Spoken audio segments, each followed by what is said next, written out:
Good afternoon, racing fans. Welcome back to the channel, proudly sponsored by Oddschecker. Okay, so we are back with a Fairyhouse preview. We've got 3 days of pretty decent action. A lot of handicaps in there too, but we've got plenty of good graded action to get through as well through the episode. 7 races, Jane. We've got a Fairyhouse. You excited? Yeah. Tough meeting though. So a lot of Yeah. coming back from Cheltenham and all that. But there's going to be definitely a big ground change anyway, because there's a lot of rain forecast for the whole weekend. So the same yielding to soft. I think it'll be soft to heavy by at Really, least Sunday really. morning. Yeah, it could be. Yeah. Yeah. So there's Okay. definitely going to be soft in the growing anyway. So it's definitely going to be a change anyway. Good, good. Well, certainly helpful to one that I fancy in the mares novice hurdle anyway. Now, look, everyone, thank you for tuning in again. As you know, we've got Fairyhouse, we've got a few more jumps meets to go, Punchestown, Sandown, but myself and Jamie will be going through the entire flat season as well. And as of next week, we are going to be joined by our good friend of the show, Liam Firkin. He's going to join the team, so he will be a regular fixture on the show. Of course, Scotty is no longer here. He has just moved on, got a few well, just quite a lot on his plate at the moment, so hasn't really got the time to commit. So basically, Liam's going to take his place. Of course, he is part of Oddschecker, so it made sense, and we are going to be a new trio. Right, James, should we just go straight on into the action then? Yeah. Try to keep it nice and short and sweet as possible, really. No rush, of course, but we've got 7 races to get through.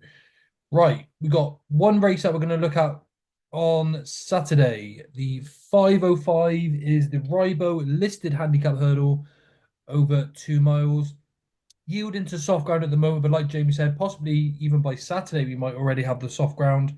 But this looks like quite a competitive renewal. We've got Calix Della Barrier as our 7-2 favourite for Mullins and Townend. Joya is the 142 rated mare at 9-2 for Hendo and Aidan Kelly claiming 5. Jazzy Matty at 5-1, the only course and distance winner in this race. Got Serian Mond for Cromwell, Helvet Dream there for Noel Mead, and any price you like for the remainder. Jane, this is a race for me. There's If there weren't too many unexposed horses below Joyous, so I'd give her a big chance, but there's plenty in here that have still got potential to improve past their marks. What do you think of Joyous to start with? Uh, I think it's had its day in the sun really, Joe. I think winning the Betfair hurdle, well, the William Hill hurdle now. Does she have enough improvement? She was not a bad, there wasn't a bad run in the mare's hurdle, but she was well beaten, really. Hmm. I think she could have had her day in the Sunday William Hill handicap at Newbury in February. Um, I think this is much of an afterthought, really, and they're going for a pot. That's just me. I wouldn't be having her anyway. No. She's off 142. She's a Mm. 142 rated mare. She claims 5, but still 142.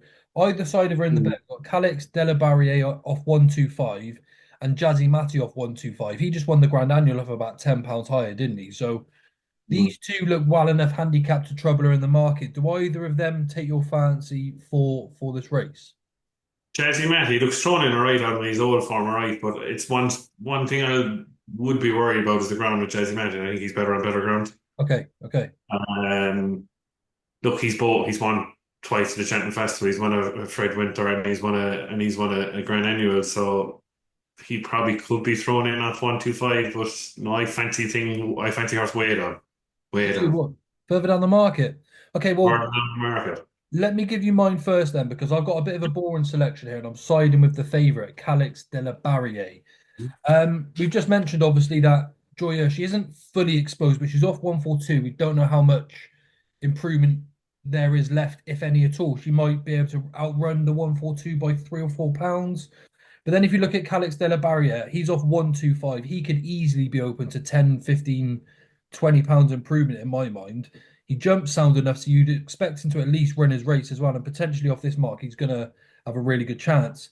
On his debut at Ballinrobe, he beat Co Lynn, giving her nearly a stone. Now, this mare, as we know, went on to win the listed mares race at Cheltenham and then won the Grade 2 as well at Aintree. And he brushed her aside easy enough. She's now off 117.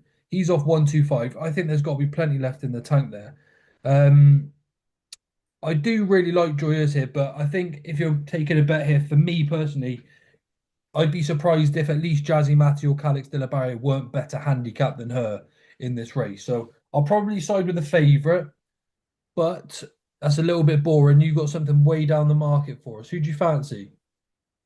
I fancy Willie Mullins horse off 10 stone 4 off 120, and he's first time out in the handicap. And the horse called Zillow.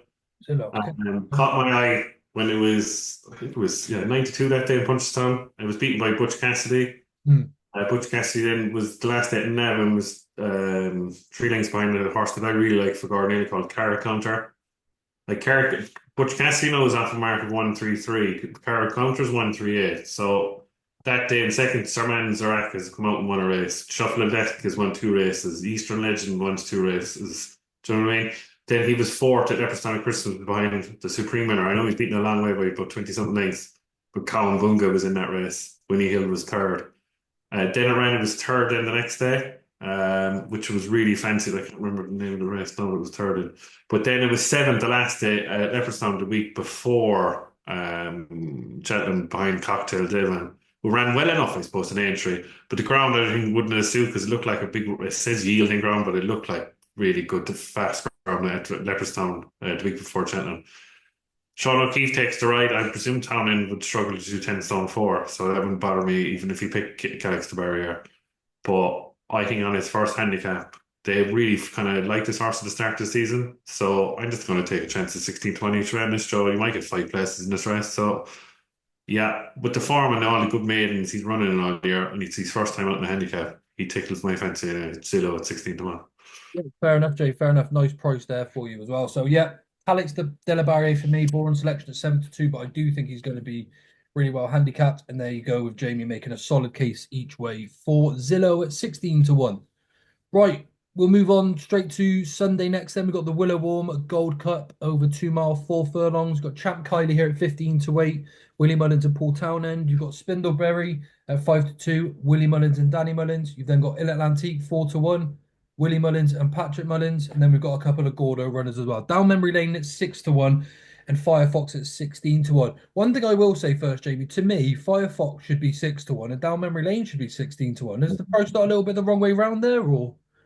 Yeah, 100%. It would be the right price, Joe, if the ground stayed good to yielding, I would say over here. I think Tom Lane just needs better ground. I was supposed to the only reason it's 6-1 it was second, obviously in January punches down the grade 3 behind the subsequent Browns winner, Lecky Watson. I think it needs better ground. I think that's why they're going that Firefox has been a very disappointing horse this year after starting off the season so well. He wouldn't be for me at all at all. I think it's a 2 horse race, and I think Townend's picked the wrong one. Yeah, cool. Good. And Well, I can't trust Jem Kyle. Look, he's loads of back class, obviously third behind Imperial Pass and Gaelic Warrior in a what is it? A Ballymore back in the day. He's won a Lauders of Nace, but he won on debut. He beat Shigoran and Chosen Witness, and they're no world beaters. Then he was fourth, well beaten by Ballyburn Crow Park at Imperial yeah, Pass, Dublin Race Festival. Then won a race, an egg and spoon race over 2 miles, the Flying Boat in Navan. Um, Mickey one, Mouse, it's really, to be honest with you. So I can't understand why it's that price. But I suppose people might say, why do I fancy Spindleberry? Won a Cork on his debut. I was learning a lot and then absolutely destroyed by Luminescence and the mayor's chase there in, was it Fairyhouse again? yeah, Horse and Discipline winner, put away for this race. And I think the more rain, the better. And I think because she's 142, Jeff Kylie's 150, £7, it's a pound between them. So I think there's more improvement in this mare, and I hope it keeps raining. And if it keeps raining, she'll beat Jeff Kylie. I think this is the one. I think she'll be a great one, mare. Yeah. yeah. I fully agree with you here. Like, to be fair, you've been banging the drum about Spindlebury all season, saying that she's a good man. She is. She's very good, isn't she? To be Mhm. fair, what I like about her as well is she does seem to have plenty of running left in her as well. It looks like she's only sort of just getting going. Whereas like Champ Kylie, we know his ceiling of his ability. Like you said, he won, then he bombed out, then he won again. He's a little bit hard to trust, especially when you go back, like you said, in that race he won last time was on heavy ground at Navan, very much like you said, a Mickey Mouse race. And echoing what you said again, £8 difference here on ratings and get £7 from Champ Kylie. She's going to have no ground issues and could still be improving. So you've got to think she's the one that's probably handicapped to go on and win this race effectively. So I'm actually with you here, Jamie. I have come round on Spindleberry too. So We'll take her as one of the better bets of the weekend, considering we're both on her anyway. Right, well, we'll move on to, for me, what is the race of the meeting. This is the 410, the Honeysuckle Mares Novices Hurdle, over 2 mile, 4 furlongs. We have the Big Westerner, who was runner up in the Albert Bartlett at 7-4. We have 6.5 at 100-30, who was runner up in the Mares Novice. We then Air of Entitlement, the winner of the Mares Novice at 9-2. We have Aurora Vega and Maureen next, which is interesting that Paul Town has decided to side with Aurora Vega again. Then we've got Hey Sunshine and Caroline Bamboo, who are who are no hopers themselves. But this is going to be a real good race. The way I see this, Jane, we've got a bunch of 2 milers going up to 2.5, and we've got one 3 miler effectively in the Big Western dropping down to 2.5. 6.5, though, to me, she looks like an out and out 2 miler. I'm not sure 2.5 miles is going to be her bag. I think it's 2 miles her limit, and that's it. So even though I had a big bet on her for the Cheltenham Festival, I couldn't be having her here whatsoever. I got a feeling this is between the Big Westerner and their entitlement. I don't know if you're sharing the same opinion or. Yeah, I suppose to look back at the race, how was 6.5 beaten, but I suppose it's nagging doubt, Joe, that she won 2 miles, 2.5 furlongs on debut at Fairyhouse, and she looked like she was going away when she beat Qualamite. Now Qualamite has been a very disappointing horse and it beat it well. Yeah, I'm still sick about that. I can't believe it was beaten. I don't know. It just traveled too well. The new course didn't suit her. I don't know. It's a very hard one to think. I think maybe is this an afterthought? I don't know. Like she could fool us all, and like if this is slowly run, she'll beat them all for flat speed anyway. Do you know what I mean? It all depends on the running. Air entitlement wouldn't be on my head. No, I think she just got it right on the day. Rachel Blackmore.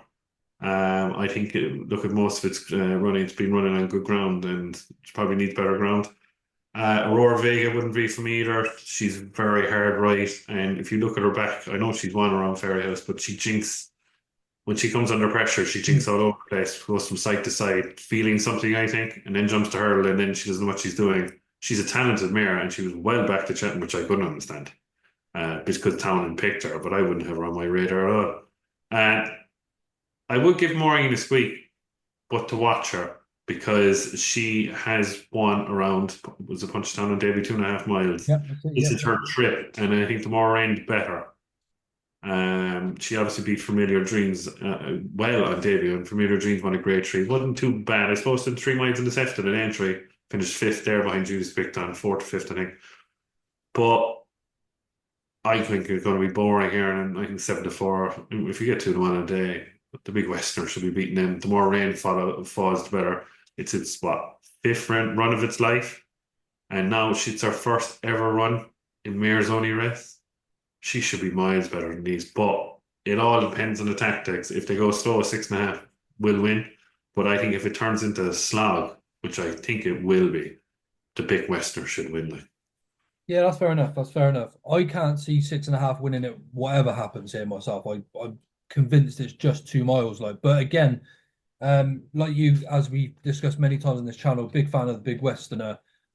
She's going to be really hard to beat. If you go back to her win at Limerick as well over Christmas, she's got enough speed. She pulled herself to the front, so I wouldn't be concerned if they went too slow or too fast. And if she wanted to up the pace and go off in front, then so be it. She'll be really sort of hard to catch. I do like Air of Entitlement a little bit more than yourself, perhaps here, because I think she almost won, like she outstayed 6.5 at Cheltenham, which is probably like why you're saying the slower pace might suit 6.5 better here. I just don't know if she's going to get 2.5 miles, but Air of Entitlement will. But yeah, ultimately, I'd like to suggest really that the Big Western is probably going to be too hard to beat. With Maureen as well, it's interesting, isn't it? Because from what we've seen from the front three there, the Big Western is 6.5, Air of Entitlement, three really good performances, whatever's happened out of those three. Maureen hasn't really had her chance to show us what she can do yet. So if she is to win this, she's going to have to be pretty exceptional, isn't she, at the same time, which she may well be. But is it not just a massive concern that Paul Town has decided to ride Aurora Vega on that basis, like, you know? I don't think so, really. No, sometimes he gets it wrong. And I thought he got it totally wrong in the Mayor's now. So I would have picked Maureen all day, yeah. So I don't know, it's just it could be, you won't be, might not know, it could be just a Patrick Mullins riding, that's it. Like, do you know what I mean? Yeah, Sometimes sure. he gets on these horses and they don't let him off him. So we're taking Champ Kylie on for Paul Town, and we're taking on Aurora Vega for Paul Town, and it's not going to be as weak, is it? But yeah, well, look, it's the big Westerner quite strongly from me as well. The air of entitlement, I think, fully deserved of her place, and I don't think she's going to be too far away. Could have a really good bunch of mares out of that bunch. Right, straight on to that's it from Sunday. On to Monday then, Jamie. We have a grade two, 2.5 miles over hurdles, the 350. Haven't really got any of the decks at this point in time. But we've got, well, I haven't seen them anyway, but we've got Carla Conti, Franciscan Rock, Jimmy DeSoy, who won the Coral Cut. I still think he's pretty damn unexposed over these sort of trips and could actually be a grade one horse next year. Could even be a stayers hurdle candidate, possibly. Um, Anything that you sort of fancy in here? It's a pretty difficult field to suss out at the moment with so many not set to run and a few other bits and pieces, but I think I hope I see Kopek to me is entered here off 143. I think this still has a bit of wiggle worm off its handicap, and I hope it doesn't come here. I think it's just a two-horse race, so on the entries, it's between Ballyadam and Jimmy Desai, who are first and third, I think, third, fourth, 4 lengths between them in a Coral Cup. Now, Ballyadam gets a £5 sting of the weights, but official ratings now that it's after the race that Jimmy Desai is £2 better than Ballyadam. But these are Ballyadam type of races, going around in grade twos and all that. That's his level, really. But you have to be taking what Jimmy decided in the Carl Cup, regardless of his mark of 146. He looked like a grade one horse. So if he's to be a grade one horse, he want to be winning this if he turns up here. He's loads of back form. He's won on heavy ground in debut with Clonmel. No, sorry, it wasn't a debut. Maiden hurdle at Clonmel. Obviously second to Ballyburn, fourth behind the Brighter Days ahead of the entry last year, fifth to Ballyburn at Punchestown. Then they knew what they were doing. They were probably saying that he was hard to train and all that. They knew he was qualified, so they kept him off the year to protect his mark. They knew that he had the back class. I think he should be winning this, and I think the problem is what price will he be. He's going to be short, and I think he'll win. Yeah, and on to better things for him. He yeah, could turn up in the grade one at Punchestown. Oh, yeah. three Look, one. I agree. Smart training performance for them to go to Cheltenham without sort of giving him a run because he had that unchanged mark as well. And that could have Yeah. just suggested basically that they knew they had a much better horse than what things are numbers are telling you on paper. We saw a similar thing with like Absurd, obviously the year before as well. They sort of kept him nice and fresh. So I think I'd just share that opinion with you. I'd be interested to see how he gets on. I hope, like you said, I hope he's not too short in the market. Got plenty of decent horses in the race to hopefully keep a little bit of juice there. But we'll see. I think he'll love conditions as well. I've got no issue with him with that regards anyway. Right, the 420, we have the Jack Muckle Nerney 2 mile 4 furlong grade two chase this time. Some pretty big names in here too, Jamie. Hartwood, who was obviously second to Fat to File in the Ryanair.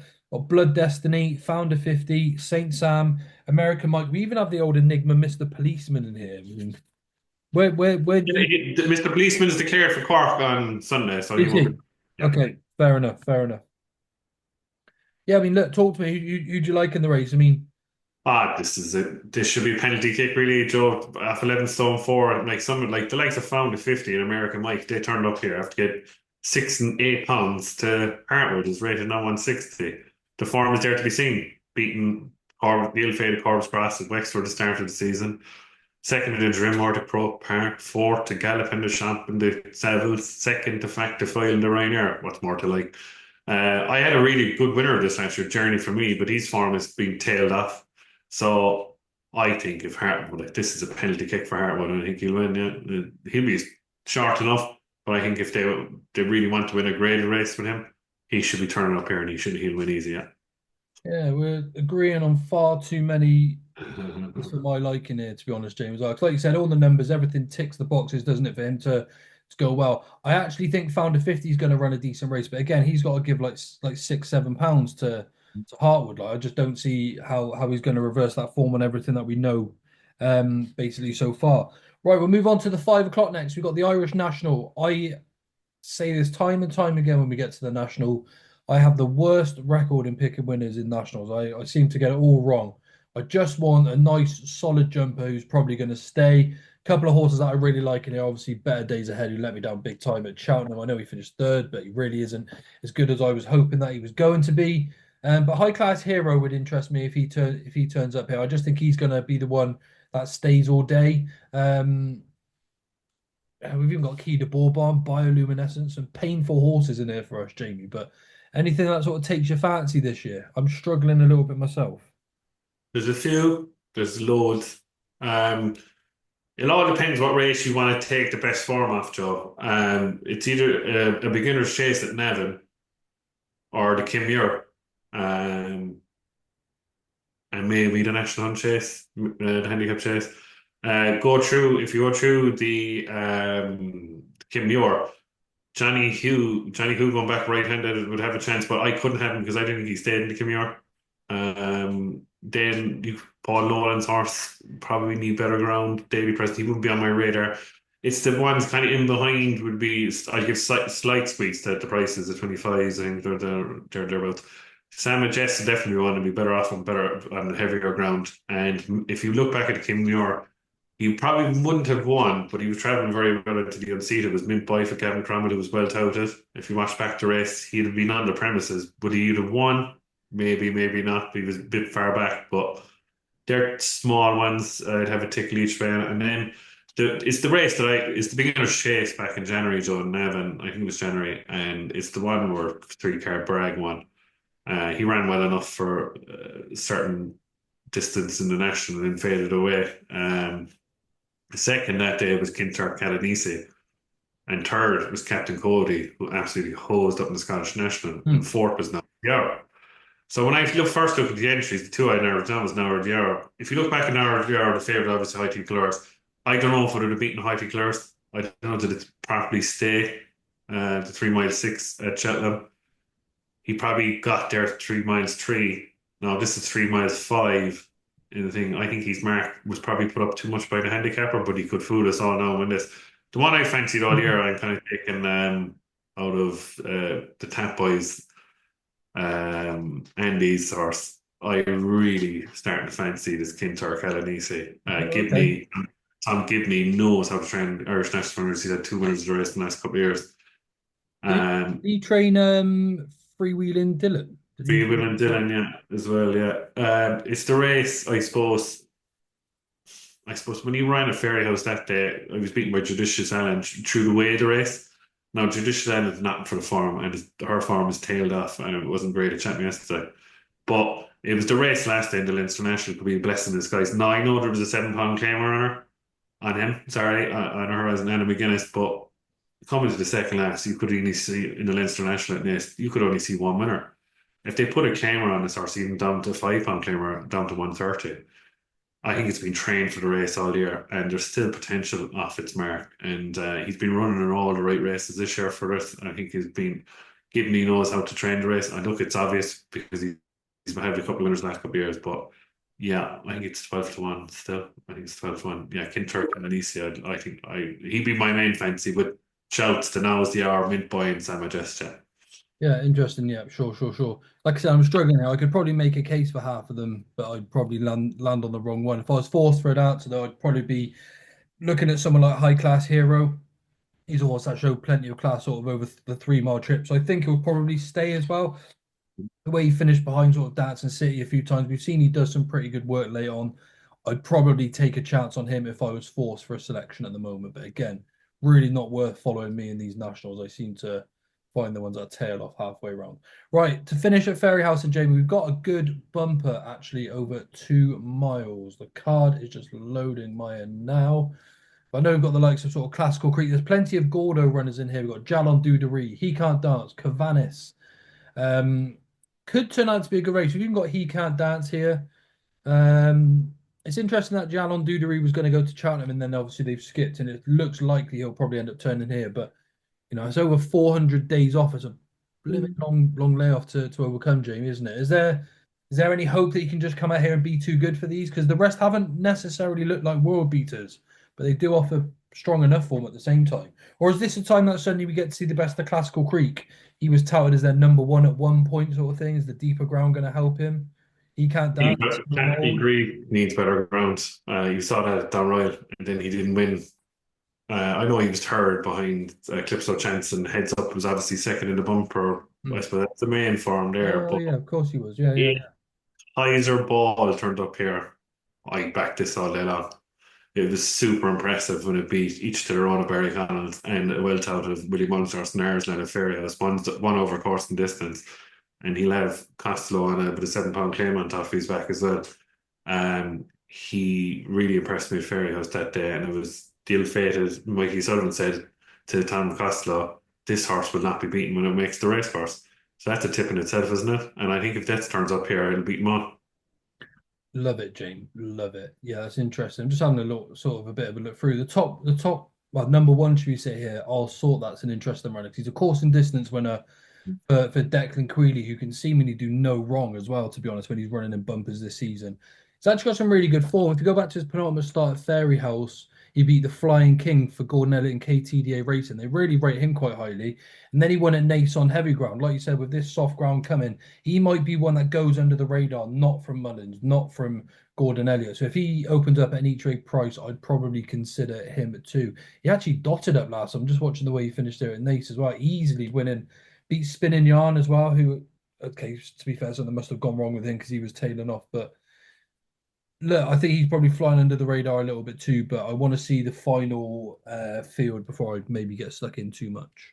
All right, Jane. Well, look, that was nice, short and sweet for us, just to get us back into the swing of doing the podcast again. We're obviously back for Aintree, and we did a few other bits of bobs. The last time we recorded, when it cut off halfway through, and we sort of thought, wow, we can't really chuck that up. But as I said, we've got loads coming up over the next few weeks. We've even got sort of like Guineas weekend and things like that. Sort of not going to be too far away as well. Myself, Jamie, and Liam will have you covered all season long. And before I guess we say bye, Jane, what's your best bet then of the Fairyhouse meeting? You're going to leave us with the banker and the next best? Because we actually agreed on four. We agreed on Spindleberry, Hartwood, the Big Westerner, and Jimmy DeSoy. So that could be a good thing. That could be a bad thing. We don't know, but we're going to find out soon enough. Who's the best bet of the lot? Yeah, 320 at Saturday at Fairyhouse. If I would fancy Spindlebury, Majestic Force is running a 2 mile, not Mayor's Handicap Chase, 2 miles five with the 320 at Fairyhouse on Saturday. Off a mark of 126. Rachel's been booked, going back right-handed, which it should be all the same. And I think it'll win, yeah. Majestic Force off 126. Obviously 17, was it £16 lower now than Spindlebury nearly beat the car? So that's my banker the whole weekend. Majestic Force. Then on to Spindlebury then after that.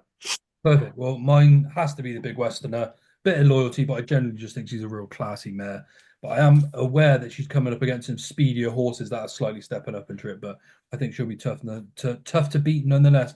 I've got to do us a lucky 15 on those four, Jamie. Spindlebury, Hartwood, the Big Western, and Jimmy DeSoy, because we Cool. don't often go on. Yeah, that's it. Lovely. Yeah, Do all right, cool. it. Cool, cool. Well, there's just a quick episode for you all, just to get us back into the swing of things, as mentioned. Loads of good stuff coming up soon as well. If you can click like and subscribe to the channel, it's completely free to do. It just supports the cause, gets our content out there to a wider audience. And we are going to be reeling out the content again as of sort of this week and next week much more frequently, back to our usual schedule. Jane, what are your plans for the weekend? Are you going to be having you got some time off to watch the racing? Or are you busy, or what's going on? Busy. I'll get to watch some of it, but busy normally with the children. It's Easter weekend. It's more of a kids thing at Oh the yeah, moment. of course it is. Yeah, yeah. So I get the luxury of not having to worry about that sort of stuff. Yeah. But, well, look, hopefully we found a few winners for everyone tuning in. Look, really appreciate the support over the jump season. There's still more to come. And like I said, we're going to be covering everything else on the flat season too. So please do stay tuned. Don't forget this episode is sponsored by Oddschecker. I think that's everything. Thanks again, Jamie. Thanks again, Joe. And we'll see you all real soon. Bye for now.